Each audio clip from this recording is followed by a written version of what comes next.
Anybody else coming? All right, well, I'm going to begin for the one person that's watching. I appreciate you. Let's see. Okay, two people are here. All right, so I have got some notes. Thank you guys so much for tuning in to hi, Consider. I'm not sure if I'm pronouncing your name right, but hi, hello from Namibia. Thanks so much for for communicating and connecting and for watching. So this is my first Facebook Live video. I have decided to try to do these more often so that I can connect with my followers in a bit more intimate way and really just put a face to the name. And so this Facebook Live is just going to be very informal. I'm just giving you guys sort of an update on how my week went, the highs and the lows, just to give you really a very direct and clear view into life in an African nation, in my case in Namibia, and just, you know, the regularness of it, and how it can be, as well as you know, just some insight into how life is. Hi, hey, waving back from Namibia. So you guys can hear me, let me know. I'm just gonna keep talking. So, okay, my week this week, it started out pretty, you know, well. I went to the village, to my in-laws' village last weekend, and so they live about maybe 5.5 hours north of where I live in Namibia. And so, you know, that's always eventful because number one, now that I'm a mother, that involves traveling through Namibia in a long road trip with a toddler. Which, if anybody knows road trips with toddlers, it's really, you know, annoying and not fun, essentially. And then thank you for letting me know that you can hear me. And so then, you know, spending time in the village with my in-laws, it's, you know, always really hot, especially this time of year. So that's always a challenge for me. You know, where I live in my apartment, we have air conditioning, but then like when we get to the village, it's always like super, super duper hot. Wow, my son just busted in the door. Like this is the reality. So anyway, so I spent the weekend in the village with my in-laws, and you know, it has been like a continual adjustment for me, honestly. Being African American and my in-laws just having like a completely different lifestyle from my own. But it is getting like better and better. It's getting easier and easier, I think, because I'm getting more comfortable in my own skin. So we were just there for 2 days, and then we drove back to where I live, which is about 5 hours south, basically. And so, oh, the other thing about road trips in Namibia is just that the road safety is like such a major issue here. Hey, Lauren, that's Lauren in Rwanda. Hey, thanks for watching. So the other issue with me and, you know, road trips in Namibia, aside from, you know, now having a son and it just being annoying to have a toddler in the car because he never wants to sit still. The other issue is that road safety in Namibia is such a major issue. Because people drive at like really high speeds, like 90 miles per hour, for example, and they overtake, and like the highways here are like 2 lanes mostly. So people overtake like other cars that they think are going slow, or overtake trucks, and then they can't see, you know, really like around the car that they're overtaking properly, and then they have like crazy head-on collisions. Or they're speeding, people here speed a lot and their tire blows out and then vehicles overturn. So like, although Namibia has like only 2 million people, like the road safety here is so appalling. So every time we get on the highway, I am like extremely paranoid. Like it's really, really, really, really bad. Like, so I don't enjoy road trips here. Although it's a very beautiful country with very like beautiful scenery. I don't like really enjoy being on the highways, unfortunately, which is, you know, it's just so unfortunate and disappointing. But until Namibia gets itself together with really enforcing the road safety, like I just, that's probably the number one thing that I hate about living in Namibia is just being on the highways, because it's always like really awful. I've seen horrific accidents on several occasions. There was a time when I was in an accident that could have been horrific. A guy was speeding and the tire blew. It was a taxi, and our car went flying off the road.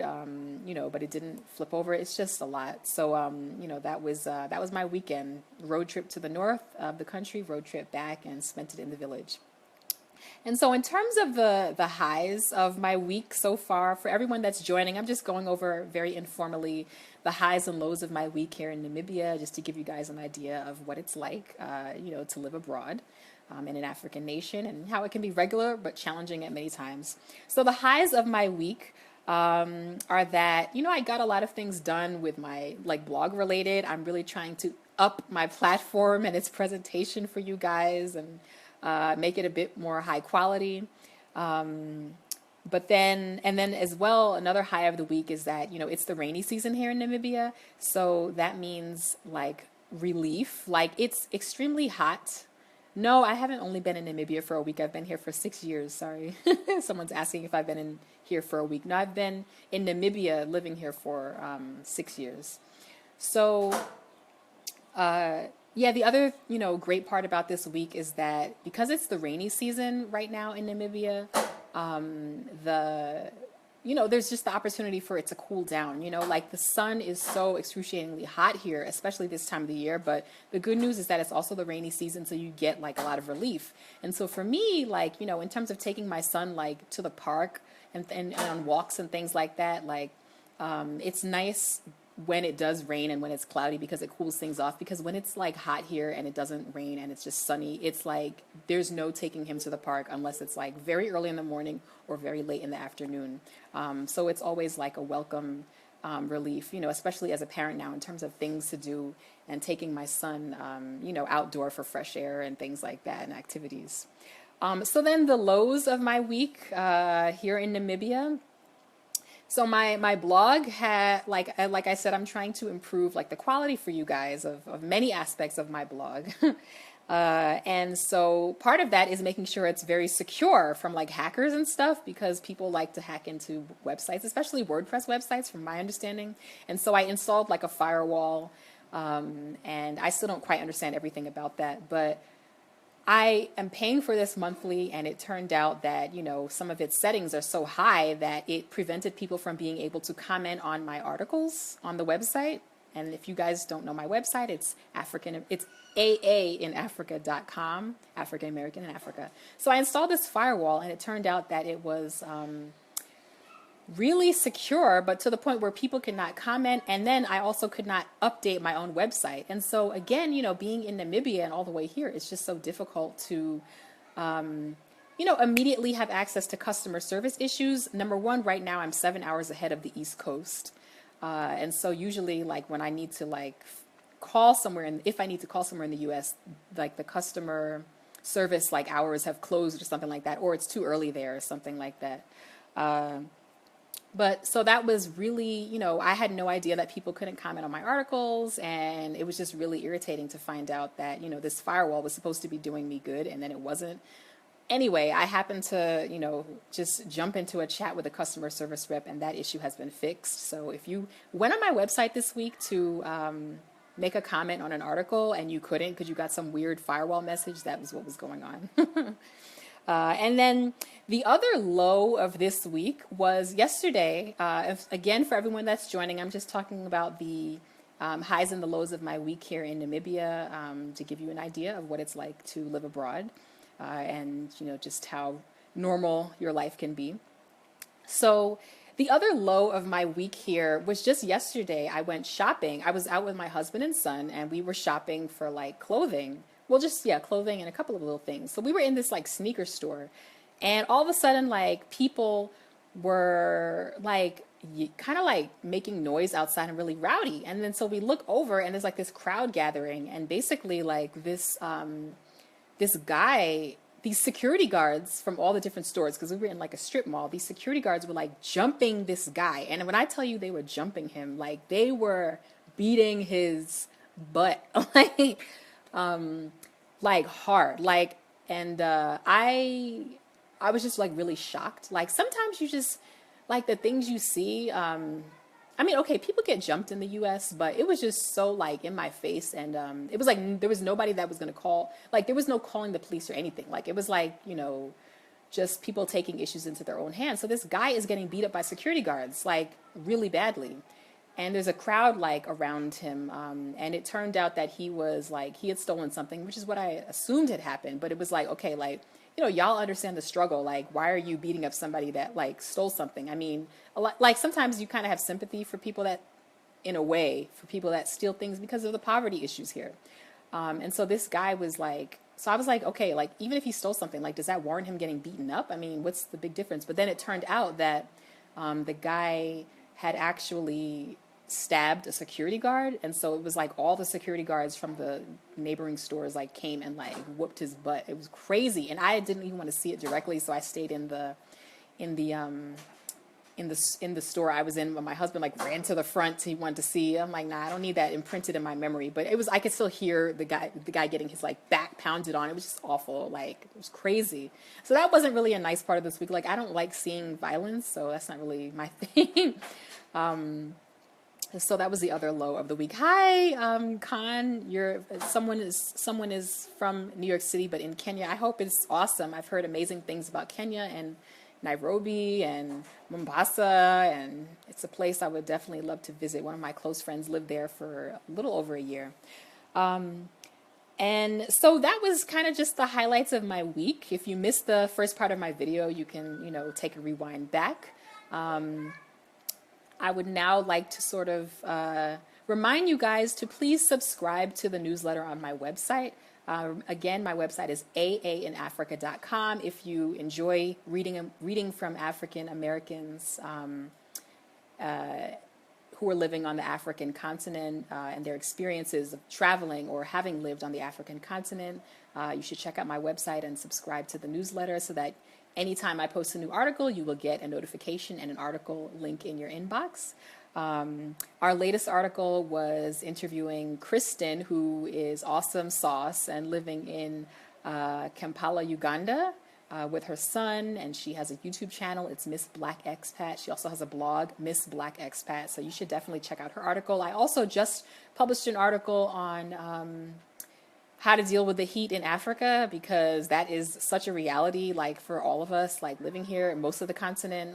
It does get a little bit chilly in Namibia, certain part of the year, usually during the American summer, is when it's the coolest here. But it's still, that coolest, like the winter here is like highs in the like low 80s and then lows in like the 50s. Sometimes, it could go down to the 30s actually in Fahrenheit. So I just posted an article about, tips, my advice for dealing with heat on the African continent. And it was supposed to go up on Friday, but remember I said I was having these firewall blocking website issues, so I couldn't post it that day. And that being said, I'm just going to answer a few of your questions. I see people have asked a few questions. Someone says, let me just go back to the beginning. Okay, here we go. Oops, sorry. Question 1. Someone is asking, where is it? Question 1. Do you miss the snow in the winter? No, Monica, I don't miss the snow. I think I miss comfortable. I miss being comfortable. I miss, it not being so hot, like I wrote in my latest article, like I thought I was a child of the sun until I moved here, and now the extreme heat can honestly be a bit annoying. No, it can be very annoying actually, and very uncomfortable. Snow isn't really my thing. I like tropical weather. I like humidity. But here it's like really intense, like pushing 100 degrees kind of every day type of thing. And the sun feels very strong here, maybe because we're closer to the equator. So it's like just very intense. So, no, I don't miss the snow in the winter, but I do miss like Christmas time and Christmas lights and, like that kind of wintry smell in the air, and that holiday season feel, of America. And I'm from New York, so of New York. So that I do, that's what I miss, I would say, in terms of like cold weather and stuff like that. Someone says, how long did it take? Okay, yeah, next question. How long did it take you to become fluent in Oshiwambo? Oshiwambo is my husband's mother tongue. It's like I would say maybe the most widely, the largest population here is of the Awambo tribe, and that's my husband's tribe. And so Do I speak? Am I fluent in that language? No, I'm not fluent. So sorry, I'm learning as I go. And I'm trying. My son is 18 months old and he is, I can tell, going to be like way past me, obviously. My husband speaks to my son in his mother tongue. I speak in English. But my son has been like responding to Oshuambo language greetings for like the past 2 to 3 months, which is really amazing. I think I was saying that in the last video, just seeing babies and how they pick up languages so easily. So I'll probably be learning from my son next, but he's got it already. He's just, it's amazing. Did my son experience snow yet? No, my son has not experienced snow yet because my son was born in June. So that was summertime and we were in New York. I gave birth in New York. So it was not snowing then, and then the next time we visited again was in June. It was in June of this year, and so it was summertime again. So my son, in all his 18 months of life, has not experienced snow yet. Okay, and then another question: where am I from in the U.S.? I am from New York. Yeah, I'm from New York. I was born in Manhattan, raised in a suburb of New York called Mount Vernon, about 30 minutes outside of New York City. And but when I go home now, home is Manhattan because that's where my dad lives. Hey, I see my friend joined. Anyway, okay, someone says very proud of you. Thank you so much. I appreciate it. I would love to relocate to the continent. How is the school system? How is the healthcare industry to work? So it varies country by country, first of all. So I can't speak on the entire continent. The school system in Namibia, however, is comprised of basically of private schools and public schools. Here they call public schools government schools.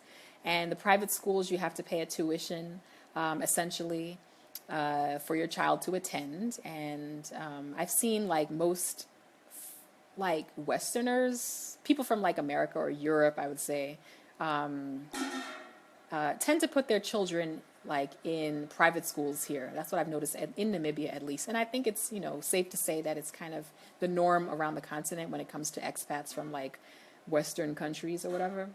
And then so the private schools, I mean, they have more money. They have a lot of money, I would say. And, definitely a different standard of excellence, which is why I think a lot of, expats from like, the US, the UK and things like that, or even, maybe diplomats, kids, they tend to put their kids in private schools because they feel like the standard is better. And then the government schools here, it depends. Like in the capital city of Namibia, the government schools are, better. But then like when you get out into like the rest of the country and you're more rural and things like that, which a lot of the schools in the country are in rural communities. That means that the quality generally kind of goes down.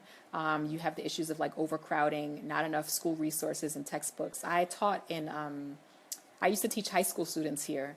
And then I worked as a country director of an organization. So I would travel around and visit many schools in Namibia.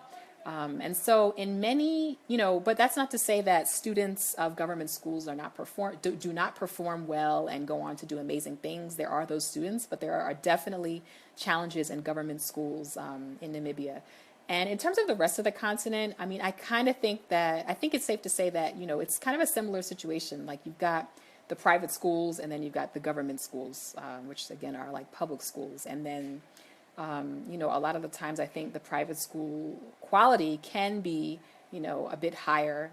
And then, the government schools are where you have issues like overcrowding and things like that. The other issue here in terms of government schools is like kids and English speaking abilities, and they didn't grow up necessarily speaking English at home, and then when they enter school, it's like they have to like start learning subjects in the English language, and that of course trickles down and follows you for the rest of your life for the rest of your education if you don't master the English language. Obviously, if you didn't grow up speaking it, it's not easy to learn and be educated in that language. So someone says, yeah, are there still okay?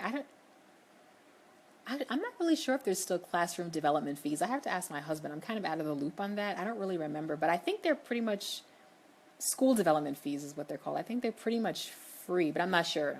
I could be totally wrong on that. Okay. But I'll find out and put it in the questions. I don't know everything, and that's just the honest truth. Okay, Amelia's saying how much tribalism is there?